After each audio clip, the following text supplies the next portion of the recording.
It still frequently hits us. About once a day it hits us. Jonathan and Monique Einwechter say the pain of losing their two children is still fresh, and it was especially hard the first time they saw the pond where they desperately tried to save their children's lives. Everything just hit me. I could hear the screams. I could hear my daughter crying, that she was going to drown, and I could see my baby's face. It was very dark on the night of February 24th as Monique drove up this gravel road. Inside the SUV with her, her 4 children, 5-week-old Enoch, 1-year-old Titus, 2-year-old John David, and 3-year-old Elise.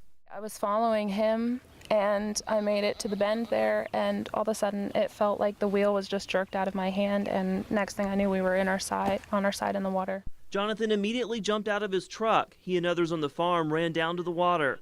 The children all started screaming, and I just laid into the horn, and I kept trying to talk to them, and it's going to be okay, it's going to be all right, Daddy will be here shortly.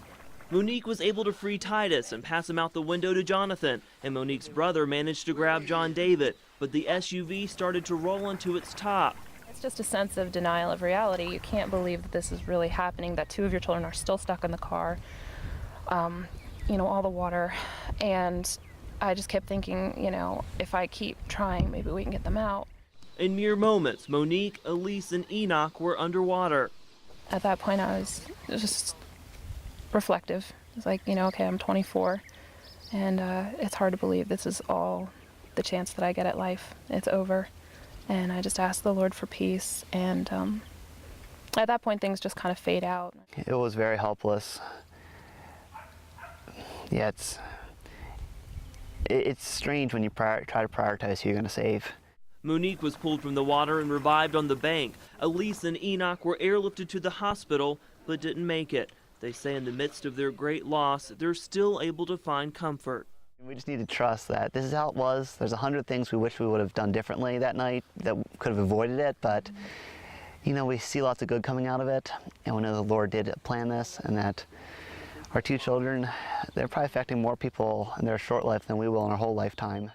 We've cried a lot. The first couple of weeks, first week, 2 weeks, you got to a point where you felt like you couldn't cry anymore, hardly. We miss them terribly. It's very difficult. You look around the dinner table, and we filled the table, and now we're half the table. Jonathan and Monique Einwechter say they can't put into words how much they miss their 3-year-old daughter Elise. She was a big joy to our household. And their 5-week-old son Enoch. I'm still recovering from birthing my son, and my arms are empty. The couple says though they selfishly want them back, they're leaning on their faith for understanding. As we wrestle through the guilt and the frustration and the horror of our children drowning, it is comforting to know that the Lord had chosen that time and that we could not have done anything more than we did. A lot of people have said our faith is strong, but God's grace is strong, but really what's getting us through it is His sustaining us. God's giving us power, giving us calmness, peace. They're also very thankful for everyone's thoughts and prayers. The support that we've received from the community around here has just been phenomenal. Thousands of people from across the country have supported them on an online memorial page for Elise and Enoch. Small miracles have also encouraged them, like recovering the last photos taken of Enoch and Elise before they passed away. Friends and family drained the pond where the accident happened, finding their camera buried in the mud. It was a huge blessing to see those photos because it felt like in a way we had them back again. One of the photos we found in there was of Elise holding Enoch, and that's the only photo we have of the 2 of them together like that. They say in their tragedy, they see opportunity.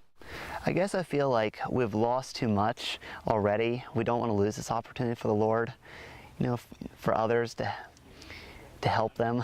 In the meantime, they're hugging their other 2 sons, 1-year-old Titus and 2-year-old John David, extra tight, telling them they'll see their brother and sister again one day. They are in a better place. They're no longer suffering. They're not dealing with the grief that we're dealing with, and that comforts us. If the Lord can take us through this sort of tragedy, and He can keep us in this, can He keep the rest of us?